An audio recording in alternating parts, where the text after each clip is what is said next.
ওলামা কেরামের মধ্যে তাদের গ্রহণযোগ্যতা আছে এবং আপনারা যে কর্ম আর্থিক দিক থেকে মাঠের দিক থেকে সব দিক থেকেই এটা আমাদেরকে অবশ্যই আপনারা প্রশংসার দাবিদার।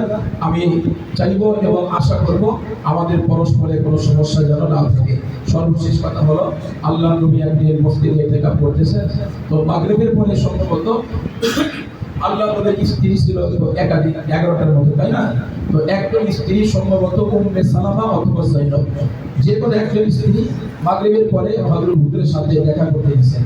দেখা করে যখন চলে যাইতেছিলেন, তো দুইজন সাহাবী দূর থেকে দেখছেন। আল্লাহ পয়গম্বর ডেকে বললেন, শোনো, এটা কিন্তু আমার স্ত্রী ছিল, অতএব অন্য কিছু ভাবার কিন্তু কোনো সুযোগ নাই। আল্লাহ নবীকে বলা হলো, হুজুর আপনার ব্যাপারে তো খারাপ ধারণা আমরা করতে পারি না।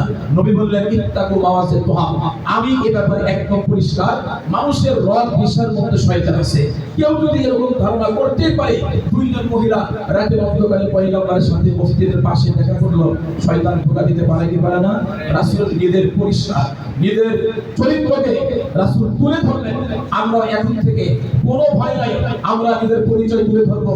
হেফাজত ইসলামের আমরা যখন কাজ করেছি অতীতেও অনেকে পরিচয় দিতে ভয় করেছে, প্রশাসন আমাকে ধরবে, প্রশাসনের কাছে কি জবাব দিব, আমার চাকরি থাকবে না। খেলাফত মজলিস করতে গিয়া এই ভয়ওয়ালা কিন্তু মাঠে কাজ করতে পারবে না। আসছি একদিন, যাবো একদিন, ইনশাআল্লাহ বাংলাদেশ খেলাফত মজলিসের মাধ্যমে এই বাংলার জমিনে নাস্তিকবাদীদের আস্থানা উৎখাত করে এই বাংলার জমিনে আল্লাহর খেলাফত প্রতিষ্ঠা করব ইনশাআল্লাহ। এই মন মানসিকতা যদি আমাদের থাকে তাহলে আমরা কাজ সামনে আগাইতে পারবো। আল্লাহ তাআলা আমাদের প্রত্যেককে আমল করার তৌফিক দান করুন।